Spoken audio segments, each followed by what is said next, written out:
Apresentação: Rafael Pio.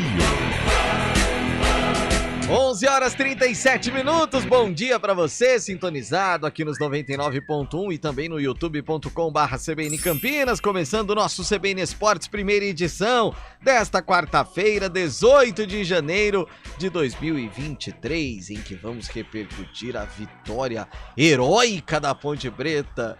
Tem gente lá em São Caetano que tava falando assim, só acabou quando virou. Mas aí, o choro é livre, né, meus amigos? É mais ou menos por aí. E hoje tem Guarani em campo, às 21h35.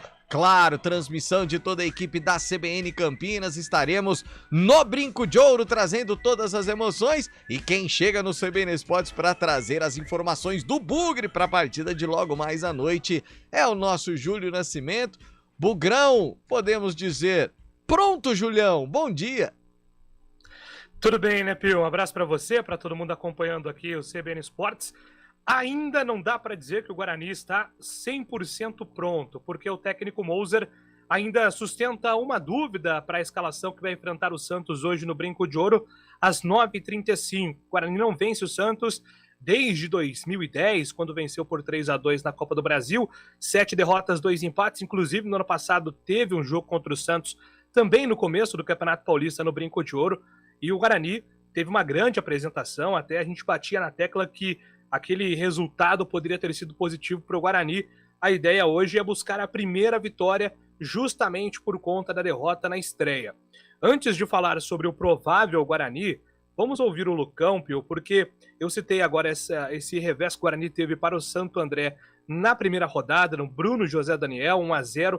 O primeiro tempo muito criticado, muito abaixo do que era esperado do Guarani. Um segundo tempo melhor, mas será que o Bugre hoje vai conseguir apresentar algo diferente para o seu torcedor? É justamente sobre esse tema que o Lucão, zagueiro que está confirmado entre os titulares, fala na CBN. Eu acredito que o aprendizado maior que a gente levou desse jogo, dessa nossa estreia, foi o nosso segundo tempo, né? Eu acredito que o nosso segundo tempo foi positivo, né? A gente conseguiu fazer melhor aquilo que foi proposto pelo Musa, pela comissão técnica, e era o que não só a comissão, mas nós também esperávamos de nós mesmos, e a torcida também esperava de nós, né? Uma imposição maior, né? Uma agressividade maior, coisa que infelizmente nos faltou no primeiro tempo. E isso é nítido, é um fato, e a gente entrou ali para o intervalo, né, para tentar corrigir aquilo que estava faltando, implementar aquilo que estava faltando, na verdade, e fazer um segundo tempo melhor do que foi o primeiro. Então, a base do nosso segundo tempo, né, foi o que a gente tirou de lição para o restante do campeonato, né, e para essa nossa próxima partida, esse nosso próximo compromisso tão importante contra o Santos. E até pegando uma pista, Pio, sobre o que o Lucão está falando, que a base do segundo tempo teve um aproveitamento mais positivo, fico imaginando aqui que se houver mudança no time titular do Moser, será no sistema ofensivo. O Moser disse na coletiva que gostou ali do sistema defensivo, apesar do gol sofrido na jogada aérea com o Magrão, mas o ataque sofreu algumas mudanças nos últimos treinamentos, alguns testes foram realizados pela comissão técnica do Guarani. Então, para apontar um provável time titular, eu estou apostando na manutenção do sistema defensivo, com Kozlinski, Diogo, Matheus, Lucão, Luciano Castanho, Jamerson Bahia, Leandro Vilela. Ainda acho que o Iago Henrique permanece como titular, mas tem o Lima, Richard Rios está se recuperando também, Giovanni Augusto, Bruno José, Derek, e aí a dúvida desse 11º jogador na escalação. O Bruninho foi o titular, o Bruno Michel entrou no segundo tempo e tem até a possibilidade do Gênison jogar com o Derek fazendo uma outra função. Tô para arriscar que o Bruno Michel pode ser o titular. O Guarani aposta muito no Bruno Michel, mas ele começou como reserva justamente porque o Guarani queria ter ali um recondicionamento físico do jogador, mas é um atleta que tá brigando também por titularidade hoje à noite, viu, Peu? Ô, Júlio, acho que aí perde muita velocidade, principalmente, e teria também, talvez, dois homens com características muito parecidas, né? Mas Bruno José, não adianta, não cai nas graças da torcida, não foi tão bem também no jogo contra o Santo André. Seria possível, além da entrada do Bruno Michel no lugar do Bruninho, por exemplo, ele tirar o Bruno José e aí colocar um cara, por exemplo, o Gênison, mantendo o Derek, ou aí fica... Aliás, ele usou em parte do segundo tempo essa formação, mas para início de jogo, você acha que isso é possível? Olha, Pio, do que eu troquei figurinhas com as pessoas que acompanharam o treinamento, né? O Bruno José estava treinando como titular, mas é claro que nem todas as formações são passadas e tem sempre aquele mistério, aquela mudança de última hora. 2 pontos, né, nessa situação. Bruno José é um jogador que o Moser confia bastante, porque eles trabalharam juntos no Cruzeiro, e naquele Cruzeiro o Bruno José tinha uma função dupla, né? Ele jogava como ponta, depois como meia, ele tem essa versatilidade que o Moser gosta muito, apesar de que no Guarani ele ainda não teve uma grande sequência de jogos brilhantes, mas taticamente o Moser aprova muito este atleta. E o Gênison é também um jogador que o Moser gosta muito. Inclusive, no ano passado, quando ele chegou, o Moser falou assim, se o Gênison tiver sequência, ele marca 10 gols na Série B. Fez até ali uma aposta no começo do segundo turno. Só que o Gênison acabou se machucando, aí depois teve a ascensão do Yuri Tanque e ele perdeu espaço. Eu não descartaria, mas boa parte das atividades durante a semana o Bruno José treinou como titular. Carlão de Freitas, deve ser só essa mudança mesmo, a entrada, se houver a mudança, obviamente, né? O Júlio traz essa possibilidade da entrada do Bruno Michel no lugar do Bruninho. Se houvesse, acredita em apenas ela também pro jogo contra o Peixe? Bom dia, Carlão! Bom dia, Pio. Bom dia, ouvinte ligado no CBN Esporte, primeira edição. É aquela coisa, o torcedor, ele encara uma derrota como um desespero, o final do mundo, um rebaixamento. Ao mesmo tempo que uma vitória, esse time é campeão mundial, campeão da Champions, campeão derrota da na Copa estreia, do Mundo. Assim. Já mostrou que vai ser o ano. Já o ano vai ser assim. Essa é a cabeça do torcedor. Agora, o treinador, ele tem que ter uma visão mais racional do que aconteceu. E o treinador tem uma visão diferente do torcedor. Então, na cabeça do Mozart, e aí eu concordo com ele, o segundo tempo foi mais produtivo.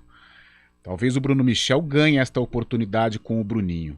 Agora, em termos de mudanças drásticas, principalmente ali no meio-campo, eu acho difícil. Não acredito, não. Até porque, apesar de ser um campeonato de tiro curto, cabe um pouquinho de paciência. Um pouquinho só. Né? Até porque depois 2, 3 rodadas dá. Isso, 2, 3 rodadas você tem essa permissão de ter um pouco mais de calma. Então, eu acredito que poucas mudanças, se houver também, viu, Pio? Gostei desse ponto que você disse, se houver, porque de repente o Mozart quer dar mais um tempo, quer dar mais uma observada. Hoje é um jogo diferente do que fora contra o Santo André, hoje é um jogo em que o Santos vai atacar, os espaços vão aparecer, então um jogador de velocidade como o Bruninho pode também render, assim como o Bruno Michel, que também tem a velocidade, mostrou isso no Botafogo de Ribeirão. Então eu acredito que se for para mudar, ele vai realizar assim, mudanças pontuais ou mudança pontual que é no setor ofensivo. Não acredito que ele poderá mudar assim na estrutura do time, não, principalmente no meio-campo. Ingresso, Júlio? Hoje eu passei ali em frente ao Brinco de Ouro e tinha uma movimentação de torcedores adquirindo os bilhetes para hoje. Não teve uma divulgação de parcial de ingressos vendidos, mas eu tô acreditando aí num público interessante, né, Pio? Acho que o tempo ajudando, colaborando aí, a chuva não aparecendo na hora do jogo, provavelmente teremos aí um público interessante. Esse primeiro compromisso do Guarani jogando em casa na temporada 2023 contra o Santos, uma informação importante do Peixe que o Ângelo tá relacionado. Ao lado do Soteldo, né, e do Marcos Leonardo, é o principal jogador desse time do Santos. Foi liberado nos últimos 2 dias para acompanhar ali o velório do avô materno, retornou aos treinamentos, está relacionado, então pode ser acionado pelo Odair Hellmann, que deve aí repetir a escalação do time que venceu o Mirassol. Ô Julião, então eu vou te dar uma dica. No segunda edição, não fale assim, espero que não chova e tal. Porque o repórter que cobre a Ponte Preta, ontem, terminando o programa, ele falou, espero que não chova, porque aí vai ser bem legal, o repórter agradece. Realmente, não choveu. Caiu o mundo em Campinas. Então é só, melhor não falar, tá, Julião? Foi em forma de dilúvio, né? Só isso que aconteceu, tá? Pra você ver como ele é pé quente, né? Quer se defender? Bom dia, Antônio Lupe. Bom dia. É uma frase que eu uso sempre. O silêncio não comete erros. Ó, uma que eu aprendi Maravilhoso, cara. uma que eu aprendi nos realities. Realities. Calada Que vence, isso? né? Calada vez. Calada vez. Então, a melhor resposta é o silêncio. Eu entendi bem. Rápido Calada intervalo. vez. Não, é isso. Vai aprendendo, viu, Julião? Intervalo, a gente já volta. CBN Esportes Campinas, primeira edição. Quem escolhe a Unicred tem muitas vantagens e exclusividades. E agora, também tem o Unicred Visa, o cartão de crédito mais aceito no mundo. Qual cartão você vai ter? Infinity, Platinum, Gold, Classic ou Electron? Com o cartão Unicred Visa, você tem a segurança de receber confirmação de compras por SMS e a conveniência de ter sua fatura na palma da mão. Tem a exclusividade de um app próprio com acesso a um programa de recompensas único, que proporciona resgate de pontos em produtos e serviços de luxo. E ainda gera mais resultados para a sua cooperativa, ou seja, para você. Escolha o cartão que é aceito no mundo inteiro e é todo seu. Escolha Unicred. Fale com seu gerente de relacionamento e peça já seu cartão Unicred Visa.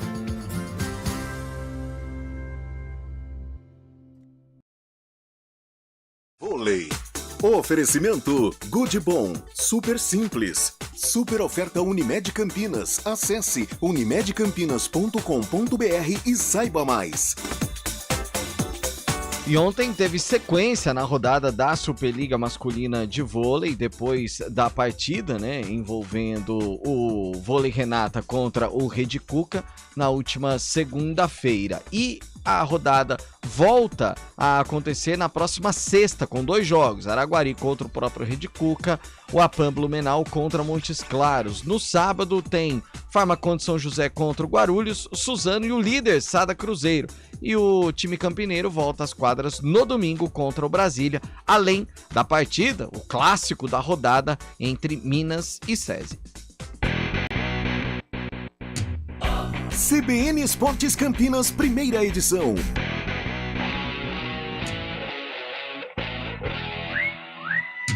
h o Paulo da Chácara da Barra. Bom dia, Paulão, mandando aqui, ó. Qual o nome do repórter? Ele põe Bugrino, entre parênteses, da CBN, que entregou ao Bandeirinha que não houve pênalti. Olha, Paulão, primeiro que não temos repórter Bugrino. E eu, na hora, pra mim, tinha sido pênalti, olhando do gramado ali, porque a gente fica no fundo, não tem uma visão tão privilegiada em lances rápidos. Mas era só eu que tava lá, e na minha opinião foi acho que ele pênalti. deve estar pegando a fala do eles confundiram. O Eliel, verdade. acompanhando o jogo pelo Paulistão Play, disse que não foi pênalti. Mas aí, meu... E aí, Paulão, a gente é profissional, né? Aí é a questão de olhar e ver. Foi, na nossa opinião, a gente fala que foi. Não foi, na nossa opinião, a gente fala que não foi. Aqui não tem essa questão. Existe cada um tem uma interpretação. É lógico. Não existe. O que você diz, na sua visão ali no momento foi pênalti, Lucas. Na visão que eu estava No atrás do momento gol, ali na hora. porque assim, o que acontece? A gente que tá ali é tudo muito rápido. Por exemplo, o lance é onde o jogador do São Caetano joga as pedras na torcida. Isso aconteceu enquanto o árbitro estava conversando com o assistente. Então a gente fica ali atento ao que está acontecendo num setor do campo e não tem um outro campo de visão Uma que visão dá para ver. 360, Exatamente. né? Então quando o Cabela me chamou para falar sobre a confusão no banco, já tinha acontecido. E aí o quarto árbitro chama o árbitro e relata que tinha ali um jogador que jogou pedras na torcida. Então, assim, naquele momento eu vi a bola pegando no braço e a convicção do Thiago Duarte Peixoto, porque ele marca o pênalti e aponta o braço. Então, assim, naquele momento eu vi a bola pegando no braço do jogador, mas na verdade, segundo o que disse o Eliel, a bola pegou no ombro e foi a mesma visão do auxiliar. Eu estou com o lance aqui, ó. A imagem não é privilegiada, eu estou com o lance do GE, mas as imagens são do Paulistão Play. Paulistão. Cara, o Thiago tá muito bem posicionado, só que daqui, ó, na hora da finalização, o braço tá aberto, da onde eu estava deu a impressão de pênalti. O Eliel estava acompanhando, ali deve ter tido o repeteco. Com certeza. Na visão dele não foi, assim como o auxiliar depois Achei que demorou muito, né? Mas depois ele confirmou que não houve a penalidade. Mas, cara, entre você achar ou não, se não tem a ver se o cara torce o Guarani, Não, pelo Ponte, amor São de Paulo, Deus. Palmeiras, isso nunca, jamais, pelo amor de Deus. Somos todos profissionais, Paulão. Bom, e foi a noite de Gé. Que jogo maluco também, né, Lupe? A Ponte, uma virada espetacular. Como disse Arthurzinho, monstruosa. E a Ponte sai com a segunda vitória na competição. E a gente falava, né, na estreia da Ponte, que lá em Rio Claro aconteceu praticamente tudo, né? Mas ontem é aquele capítulo do livro do Carlão que vai ficar marcado, vai ser o ápice. Se conseguir no final da história o objetivo que é o acesso, né? Mas ontem foi um jogo onde, primeiro, a gente nem sabia se ia ter jogo por conta da questão da chuva. A chuva que caiu em Campinas, ela foi muito forte. O gramado do Moisés Lucarelli foi muito prejudicado.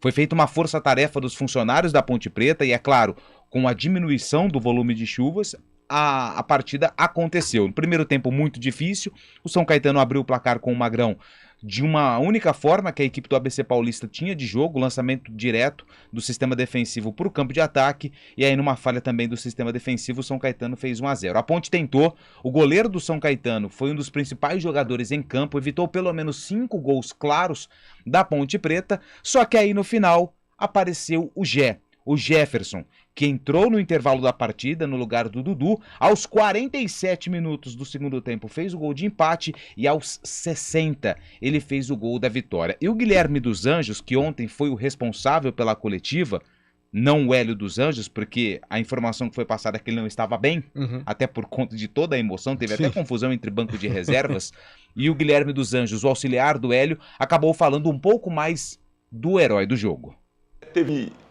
Tem alguns pontos que a gente precisa salientar no Gé.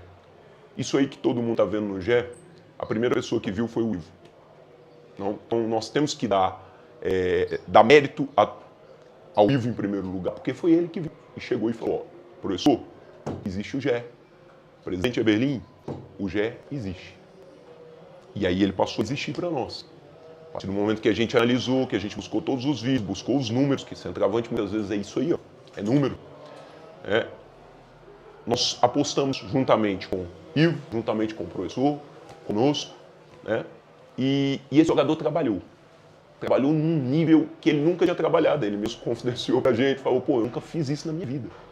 Tem muita coisa para evoluir no Gé, principalmente taticamente. Agora, ele tem circunstâncias que são fundamentais para um centroavante.